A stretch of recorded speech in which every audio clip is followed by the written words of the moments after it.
Of সিজনের দিনে coffee কারোর ভালো লাগে না? তো এইভাবে বানিয়ে দেখো, ছোট থেকে বড় লাগবে সবারই ভালো।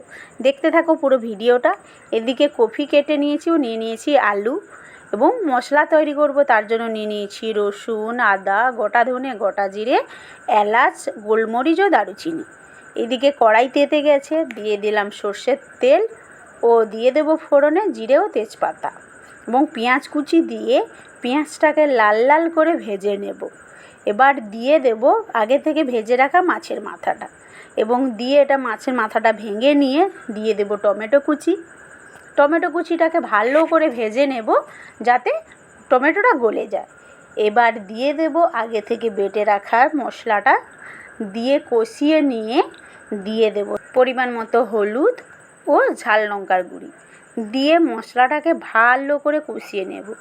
তো এবার দিয়ে দেব আগে থেকে সেদ্ধ করে নেওয়া কফি ও আলুটা, দিয়ে মশলার সঙ্গে ভালো করে কফিটাকে আরও 1 থেকে 2 মিনিট কষিয়ে নেব। প্রায় কষানো হয়ে গেছে, অল্প পরিমাণে জল দিয়ে দেব ও দিয়ে দেব স্বাদ মতো লবণ। যেহেতু আমি আগে লবণ দিয়েছি, তো এখানে অল্প পরিমাণে দিলাম। এবার সবজিটাকে ভালো করে নাড়াচাড়া করে ফুটিয়ে নেব। প্রায় ফুটে উঠেছে, দিয়ে দিলাম স্বাদ মতো চিনি, দিয়ে সবজিটাকে আরও ভালো করে ফুটিয়ে নেব। দিয়ে এখানে প্রায় আমার সবজি রান্না কমপ্লিট হয়ে গেছে, একটা পাত্রে ঢেলে নিয়েছি। কারা কারা এইভাবে মাছের মাথা দিয়ে কফির তরকারিটা খেতে ভালোবাসো কমেন্টে জানাবে। আর যদি এইভাবে রান্নাটা ভালো লেগে থাকে তাহলে চ্যানেলটাকে লাইক, কমেন্ট, শেয়ার ও সাবস্ক্রাইব করে যাবে। ভালো থাকবে।